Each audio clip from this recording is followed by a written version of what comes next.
My next speaker, I have the great pleasure to introduce to you Professor Sharon Murphy, Professor of History at Providence College. She is the winner of numerous prizes, including from the endowment, the National Endowment of the Humanities and the American Council of Learned Societies. Her first book, Investing in Life Insurance in Antebellum America, was released in 2010 by Johns Hopkins University Press and won the Hagley Prize, I hope I'm saying that one right, for the best book in business history that came out that year. She also wrote Other People's Money, How Banking Worked in the Early American Republic, and is currently working on two books that you should keep your eyes peeled for. Banking on Slavery in the Antebellum South, as well as In Search of the Common Good, Banks and the Panic of 1819. She's also a noted figure in the early American historical community in Southern New England, hosting well-regarded workshops at Providence College with her colleagues that are definitely a highly recommended scene to check out whenever you're in Rhode Island. And with that, I will turn things over to Sharon Murphy now to talk about America's one of its earliest and least well-known financial crashes. Thanks very much, Sharon Murphy. Thank you so much for having me. I was able to give a talk back in October at the University of Missouri on the Panic of 1819 as part of their bicentennial celebrations of statehood. So I feel like it's very appropriate that I now get to do the other half of the Missouri Compromise, being here with you at the Maine Historical Society. So thank you for having me. Let's see if I can, oh yeah, now I can do this. Let me share this and bring it up. There we go. Great. So I'm going to, my plan for today's talk is to first give you a general overview of the reasons for the boom that preceded the Panic of 1819. And then I want to give a deep dive into the bad behavior of one Maine bank in particular that was operating immediately before the Panic. And then I'm going to go back and talk more generally about banking and the role of banks, including the Bank of the US, that played in the boom and the bust of 1819. So to start off, when the War of 1812 ended in 1815, the U.S. economy started to boom. Many fledgling industries, such as textiles, which had been giving a boost during the years of embargo and war, and a lot of those textile industries were in New England, in Rhode Island, where I am, in Massachusetts, but throughout New England, they started to really take off. And more importantly, in the short term, trade was reestablished with Europe, and the export of agricultural goods also surged. The demand for cotton and tobacco in Europe seemed insatiable.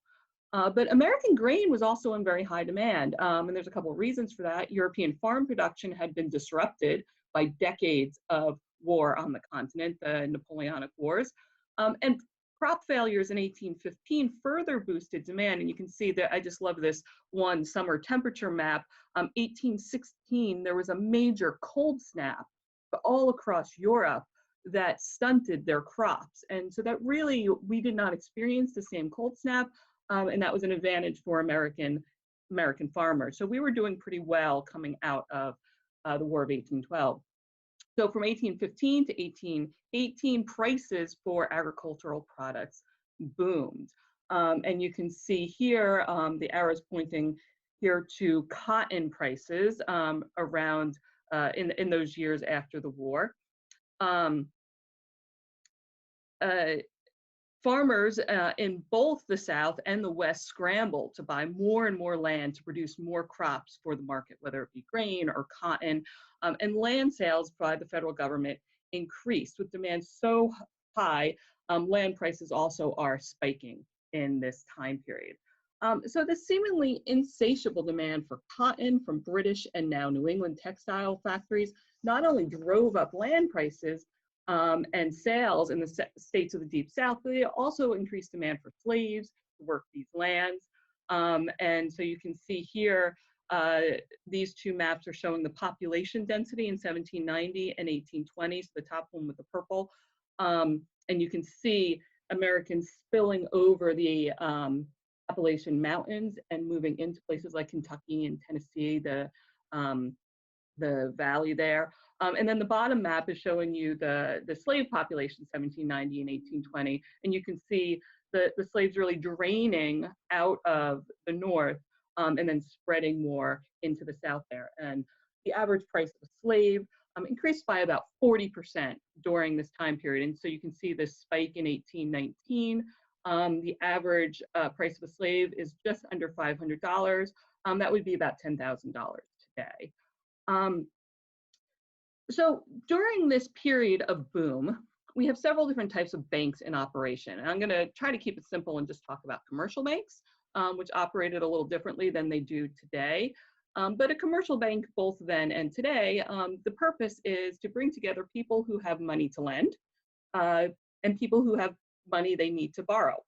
So this is known as financial intermediation. So bringing together these people, they could lend themselves separately at any point, but having someone to bring them together makes it more efficient. But what is money? That's a real question. And in 1819, there's only a limited amount of what is known as specie, gold or silver, that are normally cast in the form of coins. And these coins are really important because that's what you need for overseas trade. That's what you need to use if you're trying to buy goods from abroad. So another function of banks is going to actually be to expand the money supply by issuing banknotes. So I'm going to talk about these two roles of banks, lending and issuing banknotes.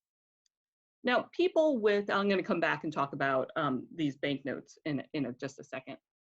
People with money to lend either could place their money on deposit with the bank, and eventually they would earn interest. In this period, interest was actually pretty rare, but it's going to start emerging that you start earning interest on your deposits.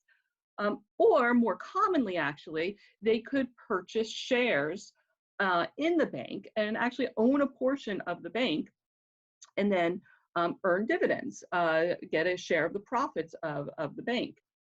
And because of this profitability, they also hope that the market value of their shares would increase over time so that they could potentially make a profit off of the sale of these shares. Now, rather than lending out this gold and silver to borrowers, the bank instead stored the specie that it got from the depositors or from the stockholders. They stored it in their vaults, and instead issued banknotes to the borrowers. And these banknotes are promises to pay specie. So you get the banknotes and you pay back your loan with interest. You can pay it back with banknotes, or you can pay it back with specie. So these are promises to pay specie. And if we look closely at this banknote here, you can actually see that, I have to move my screen here. You can see it says, promise, this is the Lafayette Bank in Boston, promise to pay $5 to G. Smith or bearer on demand. So they actually would issue this banknote to a specific person, but it didn't actually matter who actually had that banknote. Anyone who had it, any bearer who showed up at the steps of the Lafayette Bank and presented this bill could get $5 in specie back from the bank. Banknotes are much, and these are being issued by these state chartered banks or by the Bank of the US, which I'll talk about a little later, not by the government. So these are not government issued, these are not government backed, these are technically not legal tender, these are just being issued by the banks. Banknotes were much more convenient, much easier to come by than specie, so these banknotes often circulated pretty freely in the economy. And as long as the economy was strong, banks assumed that at least a portion of these notes would remain in circulation at all times. Thus, they could issue more banknotes than they actually had money in their vaults, because they're assuming that they're not going to all be redeemed at once. So a bank with $500,000 in specie, for example, might issue $1 million in banknotes. Now, of course, there's several problems with a system like this. For example, these a lot of banks overissued, so they may issue many more banknotes than they were capable of redeeming, and so it made the banking system, that particular bank, unstable. You also had to return the bill to the bank. So if I have this bill on the Lafayette Bank in Boston and I'm up in Maine, I can't just show up to any Maine bank and expect to get specie. I have to actually show up at the door of the Lafayette Bank to get that specie. And so there's transportation costs involved in all of this. Now, in the locality, merchants may accept this banknote, but they're also going to question, how well do they know the bank? Is this a reliable bank? And so questions of counterfeits and altered and uncurrent currency. So a counterfeit is a banknote that's just completely made up. It's very easy to find a talented engraver who could make up a bank, and there's so many banks out there that you just make up a name and make it sound plausible, and you can make a banknote. Altered notes, you could actually, you notice on here they have 5 written in so many different ways. That's because it was, they could chemically alter the note where they would change the 5 to say a 15 and pass it as a much higher value note. And then there's uncurrent notes. We use the term currency. An uncurrent note is a note on a bank that no longer exists, that's uncurrent. So a bank could fail, and so you could have a valid banknote, but if the bank no longer existed, that banknote is uncurrent. And so it was really important, if you're trying to accept these banknotes, you would need to know as an individual, as a merchant, is this bank reliable? Do I know anything about it? Is it still in existence? Is this, do they issue notes that are $15, or is that a sign that it's counterfeit? And there, you would learn, merchants would be told, there's counterfeits on the Lafayette Bank floating around. The real bills have 9 chimneys with smokes coming out of them. The counterfeits only have 8. And insane stuff like that, where you would have to figure out, try to figure out if notes were current or not. So there were lots of problems with these bills. But overall, it was the best system we had because we just didn't have the specie to back our currency. Because of this uncertainty, these bills often circulated at a discount, meaning that if I took this $5 bill on the Lafayette Bank in Boston and I walked into a merchant in Maine, they would evaluate how well they knew the bank, how often they go back to Boston, how hard it would be to redeem, and they may say to me, I will accept this as $4. And it's a negotiation. And I could say, well, I'm not willing to pay and only get $4 worth of goods for this, and I could walk away, or I could say that's acceptable and trade for that. Now these banks, as I said, are state chartered. They operate very locally. And while most of these banks operated quite responsibly and with the best of intentions, there were a few that behaved badly. And these bad behaving banks gave a bad reputation to a lot of banks. And the bad behaved bank that I'd like to talk about is the Hollowell and Augusta Bank of Maine. And I have a Maine map here. It's just north of Portland here. So the Hollowell and Augusta Bank was chartered in 1804. It had an 8-year charter. Most banks were chartered for a specific time frame in this time period. And when 1812 approached, the legislature decided not to renew that charter. So they were going to wrap up this bank. But they gave the bank a charter extension of 4 years till October of 1816 in order to settle their concerns and divide their capital stock. And this was also pretty typical. So they would pretty immediately return any deposits that remained in the bank. But the extra 4 years also allowed them to wrap up any outstanding debts, collect on those debts, redeem any outstanding banknotes, and there was about $400,000 in banknotes still out there in 1812. That would be about $6.6 million, I think. I have it on a later slide. And then they would divide any remaining assets among the stockholders who were the owners of the bank. Yet in 1813, the directors voted suddenly to disperse 75% of the assets of the company back to the stockholders. So they had returned deposits, but they voted to disperse these assets back to the stockholders, leaving only 25% of the assets for redeeming those outstanding banknotes. Additionally, in June of 1816, before the expiration of the extended charter, the state decided to issue a new charter for another bank, also called the Hollowell and Augusta Bank. Had the same name, it had the same officers, it had virtually the same incorporators and stockholders, and presumably they used much of the capital that they had just taken out of the first bank to establish the second bank. And so this kind of backroom dealing that seems to be going on is starts looking fishy for a number of people. Now, during this entire period, the banknotes of the old Hollowell and Augusta Bank continued to circulate in the economy. Yet by 1815, the bank, old bank, was refusing to redeem these for specie, claiming that they had run out of funds. And remember, they had just dispersed 75% of the funds to the stockholders, but now they said, well, we're out of funds, so too bad, you're too late, we can't redeem these banknotes.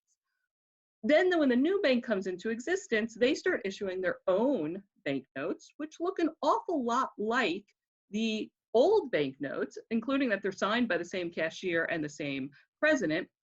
And several people at the time alleged that the new bank received and passed or issued bills of the old corporation, paying them out on checks and loans. So they're just using both the old and new banknotes interchangeably.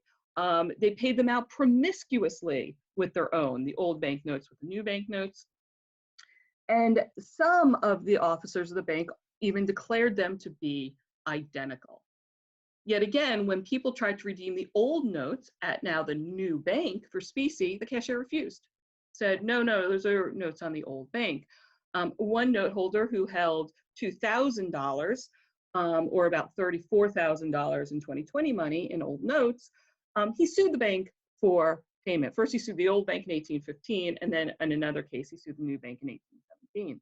But the court ruled that just because the bank had sometimes interchanged the notes, the corporation could not be held responsible for the misguided decisions of individual officers in accepting old notes, even as Chief Justice Isaac Parker admitted that the coincidence of the identical bank names and bank executives might create no little mischief.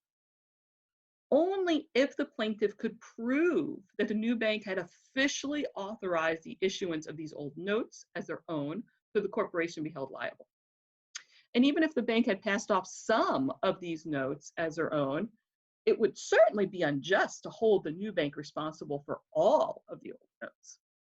The court thus opted to protect the interests of the incorporators, placing the burden on the public to be able to differentiate between pre-1812 and post-1816 banknotes on the Hollowell and Augusta banks, all of which were signed by the same president and cashier. Now, by 1819, another plaintiff tried a different angle in their suit against the banks, contending that the first and second banks were one and the same, and so they were responsible for all the notes issued. But Justice Joseph Story disagreed, stating that even if the collateral facts seem to point to identical institutions, and these are Joseph Story's words, that the names of both corporations are the same, the officers are the same, and the majority of the stockholders are the same, and that the business of the old bank was for a time done and its debts paid by the new bank. Despite all of that, there was enough evidence that both the legislature and the incorporators had intended separate institutions, even if they didn't act like separate institutions, to prove that they were separate.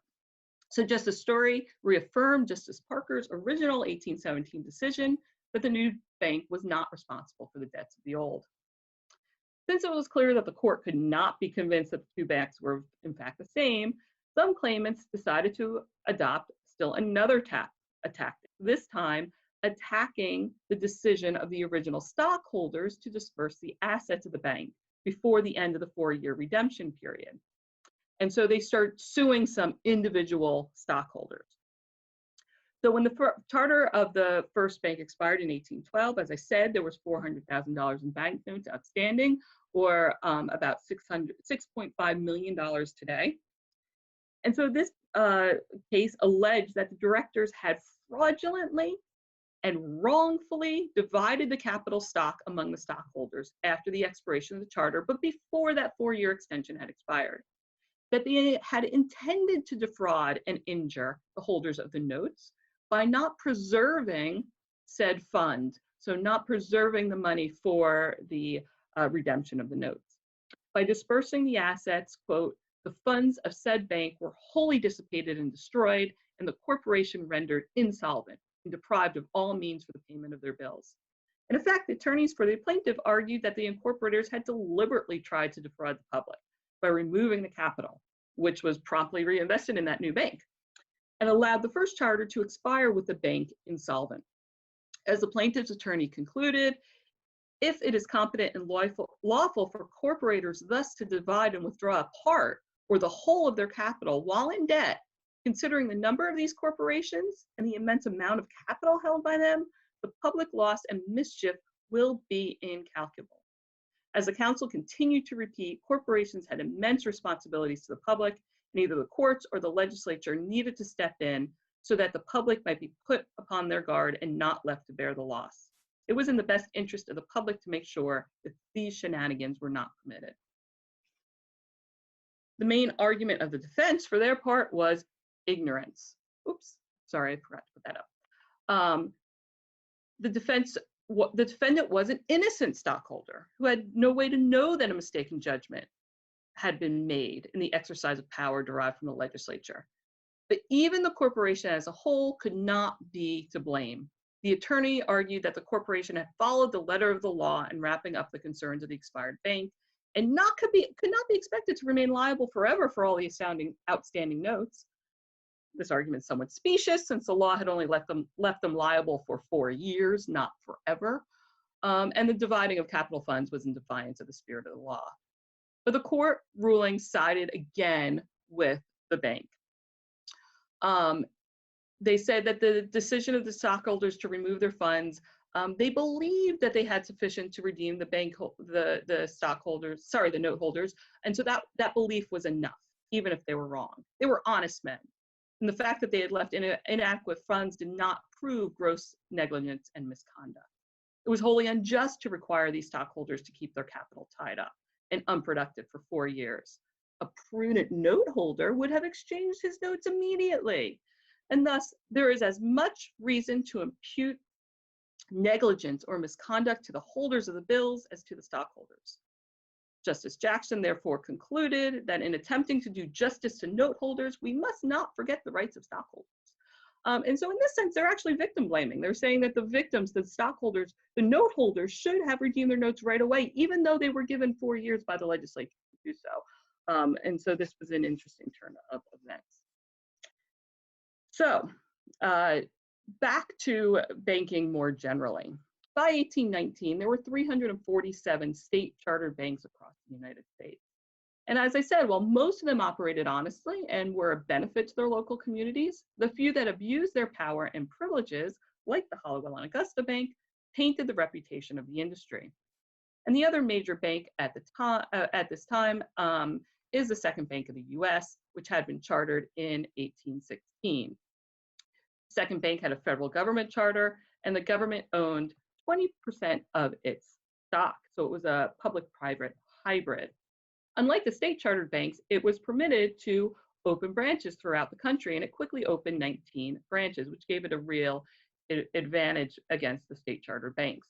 These branches were welcomed in those regions with limited access to banks, yet they were often viewed with hostility in areas where they directly competed with the state chartered institutions. And the Second Bank also issued its own banknotes. The one major difference being that these banknotes could be redeemed at any of its branches around the country. So the banknotes were much more desirable and circulated more widely. The bank president, William Jones, exercised little discipline over these branches, allowing them to issue banknotes without prior approval of the main office and far in excess of their individual specie reserves. And this is going to contribute to the boom of the post-war years, but it left the banking system vulnerable to unexpected demands for specie. Now, during the boom period after the war, the second bank of the US and the state chartered commercial banks extended loans to everyone, from Midwestern farmers and Southern cotton planters to merchants and manufacturers. And as I said, these loans were in the form of banknotes, which expanded the money supply and added fuel to the bubble in land and slave prices. Land speculators contributed to this rapid expansion of the economy, buying up Western lands, again on credit, in anticipation that continuing rising land prices would quickly cover this debt. Federal law only required a purchaser to pay 1/4 of the purchase price within 40 days, the second quarter within 2 years, and the remaining half within 4 years. And this policy encouraged both farmers and speculators to purchase land far in excess of their immediate ability to pay. And banks encouraged this process by approving the initial loan contracts. All of this debt floating around the country was fine as long as the economy was strong and prices continued to rise. But several events of both global and domestic origin were placing increasing pressure on the financial system, chipping away at weak points in the foundation until the whole system finally gave way. The global supply of gold and silver had begun to slow as political problems in Latin America disrupted the main mining regions. Additionally, downward pressure on prices emerged as American cotton farmers began to experience increased competition from East Indian and Egyptian cotton producers. Demand for American grain products likewise declined as European farmers, hurt by years of war and bad harvests, returned to full production. And so by the winter of 1818 to 19, world prices of both cotton and wheat had begun a steep decline. As the fall of 1818 approached, the directors of the second bank realized that they were in grave danger of becoming insolvent. In addition to overissuing banknotes, 2 million of the bonds that the US had sold to pay France for the Louisiana Purchase in 1803 were due for redemption in the fall of 1818 and the spring of 1819. Most of the remaining bondholders were foreigners, which would require the export of specie abroad. The second bank, as the depository of government funds, held this specie in its vaults as part of its reserves. This bond payment would wipe out most of the specie reserves the bank used to support loans and banknotes. The bank president decided that the bank would have to adopt a policy of monetary contraction, severely reducing banknotes in circulation and calling in loan payments in order to stay afloat. This sudden decision to contract the money supply, combined with the contractionary impact of changes in global supply and demand for specie and commodities, had a domino effect throughout the banking system. Panic ensued. People who needed specie to pay back their loans to the second bank redeemed commercial banknotes or withdrew deposits, depleting the supply of specie in their local banks. And with specie reserves running dangerously low, many state banks began to reduce their own banknote circulation and call in their own loans, which contracted the money supply even more. Banks now told debtors who had come to expect their short-term loans to be regularly renewed that they needed to pay off their balances immediately, but many could not. Farmers who had made long-term investments in improving their land, speculators who had purchased Western lands on the expectation of rising prices, slaveholders who had invested in a larger labor force, and merchants who had gambled on future cotton sales all found themselves unable to pay off their debts. Many began to default on their loans, and with the money supply contracting, prices for land and slaves and goods continued to plummet, losing 50 to 75% of their peak value. Many debtors were now underwater, owing more assets than their assets were now worth. And this is basically the 2008 housing crunch in 1819. And all of this happens at the same time that we have the major decision of McCulloch v. Maryland, very controversial decision that supporting the constitutionality of the second bank, which I will skip because I have gone over time. So the Panic of 1819 was followed by several years of economic hardship. Declining prices, high levels of unemployment, continued declarations of bankruptcy, and closures of state banks persisted at least through 1821. And this was the economy within which the state of Maine was born. Thank you very much.